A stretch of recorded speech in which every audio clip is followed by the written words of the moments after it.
about the origins of these guides and sort of what the intention is. Some of this is going to be a repeat for some of you, so I apologize, but we'll just make sure we're all on the same page. So the guides are really intended to assess, not in the formal ASS, but assess the idea of where the shifts are showing up in instruction.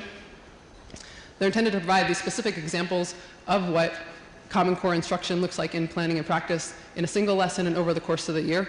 There is also an over the course of the year version of this guide. For the purposes of this project, we're focusing on the single lesson version, but they definitely interact with each other. They're really intended as tools to support professional learning. So through PLCs, observation and feedback, instructional coaching, etc. Obviously, in the context of this project, we're really talking about it through a sort of more formal observation process, but I know you all have spent time with it really as a professional development tool, and so it really works in both contexts, but the origins of it really come from the idea to support professional learning. There are a couple sort of design principles that we used in developing these, and not to go into them too much, but I think it's just helpful to provide some context because this sort of guides us in thinking about how we, the purpose for these and how we've tried to design them. One is that they're grounded in the Common Core. That's pretty obvious. That's the stated purpose, but it's important to say. Two, that they're humane and fair. So really intended to help ensure that teachers have the resources and support to do what's being asked of them. The idea here is to write down on paper what it is that we think this needs to look like in a classroom, and to sort of empower teachers to say, hey, these are the things I can do, but also to say to teachers, hey, these are the things that I can't do that I don't have control over, but let me also talk to those who can help me get that done. And so it becomes a common language about what it is that we're actually asking teachers to do in the classroom. Three, aligned with other tools and supports for teachers. So this is really at the heart of this project. The idea that you can have a professional learning tool that helps you think about what the Common Core is asking for, but really trying to make a concerted effort to link it with other kinds of tools that you're being asked to use to inform expectations about what you're doing in the classroom, such as the framework for teaching. It's important that we actually have, that we're not putting teachers in the middle of two entirely different sets of expectations.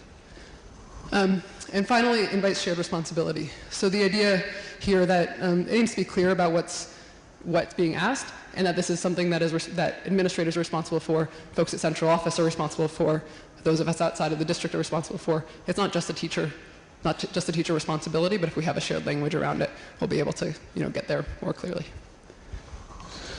So just the brass tacks. You should be familiar with this already if you've seen these, but just want to be clear.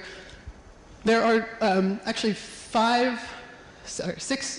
there are 5 different ELA literacy instructional practice guides and 2 math guides.